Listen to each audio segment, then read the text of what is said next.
এখন যে সমস্যাটি সমাধান করার চেষ্টা করব, সমস্যাটা একটু দেখে নিই। আনোয়ারা বিবি 10টি লেবু 30 টাকায় কিনে প্রতি ডজন 42 টাকায় বিক্রি করলেন। হিসাব করে দেখি আনোয়ারা বিবির শতকরা কত লাভ বা ক্ষতি হলো। কি দেওয়া রয়েছে? আনোয়ারা বিবি 10টি লেবু 30 টাকায় কিনে প্রতি ডজন 42 টাকায় বিক্রি করলেন। হিসাব করে দেখি আনোয়ারা বিবির শতকরা কত লাভ বা ক্ষতি হলো। আমরা এটাকে দুভাবে করার চেষ্টা করব।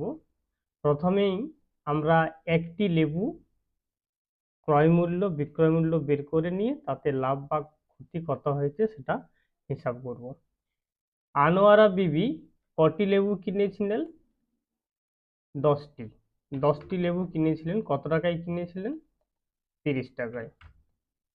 30 টাকায় কিনেছিলেন 10টি লেবু। তাহলে একটি লেবুর দাম কত হবে? না, একটি লেবুর দাম হবে, তাহলে এক্ষেত্রে একটি লেবুর দাম কি হবে? একটি লেবুর দাম হবে, 10টির দাম যদি 30 টাকা হয়, একটির দাম হবে, তাকে আমরা মোট মূল্যটাকে 10 দিয়ে ভাগ করব, সমান 3 টাকা, সমান 3 টাকা। এবার বিক্রি করার সময় কি বলা আছে?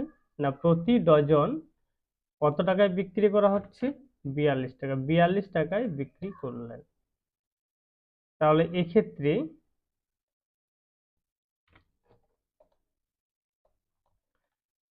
প্রতি ডজন 42 টাকায় বিক্রি করলেন, তাহলে একটি লেবুর বিক্রয় মূল্য কত হবে? একটি লেবুর বিক্রয় মূল্য হবে, আমরা 42 টাকায় যেহেতু বিক্রি করছি 12টি, তাহলে 42কে আমরা 12 দিয়ে ভাগ করব, 12। দেখে নি কত টাকা হচ্ছে এখানে, এটাকে লঘিষ্ঠ করার চেষ্টা করি। আমরা 3 দ্বারা 6 দ্বারা কেটে দিই, 6 7 42 আর 6 দিয়ে 12, তাহলে এক্ষেত্রে বেরোচ্ছে 7/2 টাকা।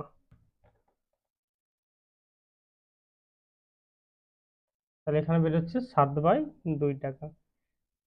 তাহলে একটি লেবু বিক্রি করে কি লাভ হয়েছে দেখে নিই। একটি লেবু বিক্রি করে লাভ হয়েছে, যেহেতু 3-এর থেকে 7/2 বড়, তাহলে এখানে এক্ষেত্রে পরিষ্কার লাভ হয়েছে।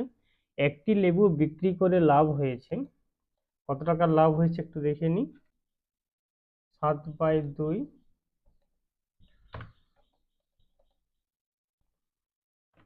তাকে আমরা বিয়োগ করব 3 দিয়ে।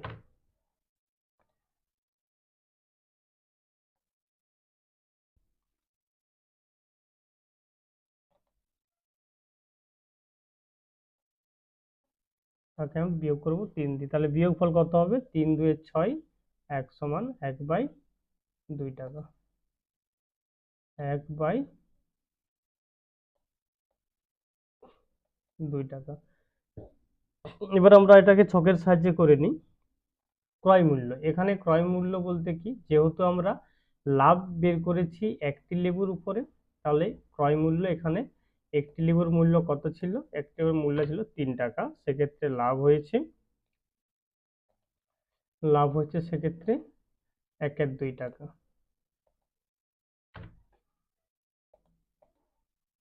লাভ হয়েছে 1/2 টাকা। যেহেতু আমাদের উত্তর এখানে শতকরা, তাহলে এখানে শতকরা যদি হয়, তাহলে এক্ষেত্রে মোট লাভ কত, এটা আমাদের এখানে নির্ণয়। তাহলে এখানে দেখে নিই ক্রয় মূল্য ও লাভের মধ্যে কি সম্পর্ক। যদি কম টাকার জিনিস বিক্রি করে আমি 1/2 টাকা লাভ পাই, তাহলে অনেক বেশি, যদি অর্থাৎ 100 টাকার যদি জিনিস কিনে বিক্রি করতাম, তাহলে লাভের ক্ষেত্রে অতি অবশ্যই বেশি হবে। তাহলে এখানে ক্রয় মূল্য ও লাভ এর মধ্যে সরল সম্পর্ক। তাহলে নির্ণেয় লাভ সমান কত হবে? এক্ষেত্রে ছক থেকে দেখে নিই, এখানে ত্রৈরাশিক করার সময় আমাকে দেখতে হবে, ত্রৈরাশিক করার ক্ষেত্রে কি হবে? নির্ণেয় প্রদত্ত মান, প্রদত্ত মান এখানে কত রয়েছে? প্রদত্ত মান রয়েছে এখানে 1/2 টাকা। প্রদত্ত মান বলতে কোনটা বুঝি? না, জিজ্ঞাসা চিহ্ন ঠিক উপরে যে মানটি দেওয়া থাকে, অর্থাৎ 1 2, এটা এখানে প্রদত্ত মান। আর এইখানে বাম দিকে যে দুটি মান রয়েছে 3 আর 100, এই দুটো নিয়ে একটি ভগ্নাংশ হবে। কিন্তু ভগ্নাংশের ক্ষেত্রে দেখতে হবে যে ক্ষেত্রে কোনটি উপরে আর কোনটি বেশি নিচে হবে। যেহেতু এখানে লাভের পরিমাণ 1 আর 2 এর তুলনায় বেশি, তাহলে এখানে ভগ্নাংশের ক্ষেত্রে 100, অর্থাৎ 3 বা 100 এর মধ্যে যেটি বড় সেটাই উপরে হবে। অর্থাৎ উপরে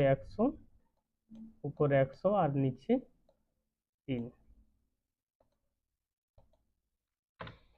3 উপরে 100।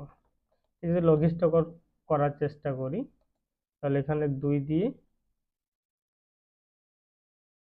2 আর এখানে 100 কেটে দিই, তাহলে এখানে কত আসবে? 50। অর্থাৎ এক্ষেত্রে মোট লাভের পরিমাণ কত? উপরে 50 আর নিচে 3 থাকছে। 50/3 টাকা। তাহলে এখানে কি দেখলাম যে ক্রয় মূল্য পরিমাণ যদি 100 টাকা হয়, তাহলে এখানে লাভের পরিমাণ হবে 50/3। অতএব নির্ণেয় শতকরা, এখানে আমি অতএব দিয়ে দিই। অতএব নির্ণেয় শতকরা লাভ 50/3%। 50/3%।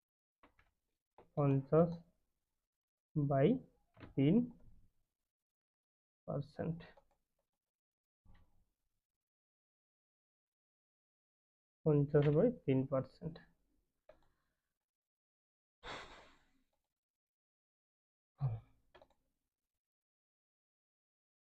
তাহলে কি দেখলাম না, এখানে নির্ণেয় শতকরা লাভ 50/3%। এটাকে অন্যভাবে যদি করে নিই, তাহলে কি হবে? আনোয়ারা বিবি মোট কটি লেবু কিনেছিল? 10টি। এই 10টি লেবু কিনেছিল, তার ক্রয় মূল্য কত ছিল? ক্রয় মূল্য ছিল 30 টাকা। এই 10টি লেবু কিনেছিল, আবার এই 10টি লেবুই বিক্রি করছে। আগের বার আমরা কি করেছিলাম? শুধুমাত্র একটি লেবুর ক্রয় মূল্য কত আর বিক্রয় মূল্য কত সেভাবে আমরা হিসাব করেছি। এক্ষেত্রে আমরা 10টি লেবু কিনেছিল আনোয়ারা বিবি। এক্ষেত্রে আনোয়ারা বিবি 10টি লেবু কিনেছিলেন, তার ক্রয় মূল্য ছিল 30 টাকা। তার বিক্রয় মূল্য কত হবে? না, বিক্রয় মূল্য কিভাবে সে বিক্রি করছে? না, প্রতি ডজন অর্থাৎ 12টার জন্য ঠিক কত টাকা? 12টার জন্য সে নিচ্ছে 42 টাকা। প্রতি ডজন 42 টাকা দরে সে তাহলে এক্ষেত্রে মোট কত টাকা হবে? না, মোট লেবুর সংখ্যা কত? 10। তাহলে এখানে মোট লেবুর সংখ্যা 10 হলে বিক্রয় মূল্য 42/12 গুণিত 10। এটাকে আমি লঘিষ্ঠকরণ করে দিই। 6 দিয়ে 12, আর এক্ষেত্রে 6 7 42, আর এখানে 2 5 10। তাহলে মোট কত? আনুমানিক বিক্রয় মূল্য হবে এক্ষেত্রে 7 5 35 টাকা। তাহলে এক্ষেত্রে মোট লাভ বিক্রয় মূল্য 35 টাকা, আর সেক্ষেত্রে ক্রয় মূল্য ছিল 30 টাকা। তাহলে মোট লাভ এক্ষেত্রে 5 টাকা। তাহলে এবার আমি চলে যাই সরাসরি, এখানে ক্রয় মূল্য যদি 30 টাকা হয়, তাহলে এক্ষেত্রে লাভের পরিমাণ 5 টাকা। 30 টাকা 5 টাকা, যেহেতু আমার শতকরার নির্ণয়, অত আমি 100 টাকায় কত লাভ হবে সেটা আমার এখানে জিজ্ঞাসা। তাহলে এক্ষেত্রে কি রয়েছে? ক্রয় মূল্য ও লাভের মধ্যে সরল সম্পর্ক আমরা আগেই দেখলাম। ক্রয় মূল্য লাভের ক্ষেত্রে সরল সম্পর্ক। এক্ষেত্রে লাভ সমান কি হবে? প্রদত্ত মান কত দেওয়া রয়েছে? প্রদত্ত মান 5 গুণিত, এটা ভগ্নাংশ হবে, যেহেতু লাভের পরিমাণ ক্রয় মূল্য আগে 30 টাকা ছিল, এখন 100 টাকা, তাহলে লাভের পরিমাণ বেশি হবে। তাহলে এখানে 100 উপরে আর নিচে হবে 30। উপরে 100, নিচে 30। যদি লঘিষ্ঠকরণ করে নিই তাহলে কি হবে, একটা শূন্য কেটে যাচ্ছে, সমান 50/3 টাকা। 50/3, 50/3 টাকা। নির্ণেয় শতকরা লাভ, অতএব নির্ণেয় শতকরা মাল 50/3%, বা এটা যদি আমি পূর্ণ করে দিই তাহলে 3 16 48, 2/3%, 2/3%। নির্ণেয় শতকরা লাভের ক্ষেত্রে 16 পূর্ণ 2/3%।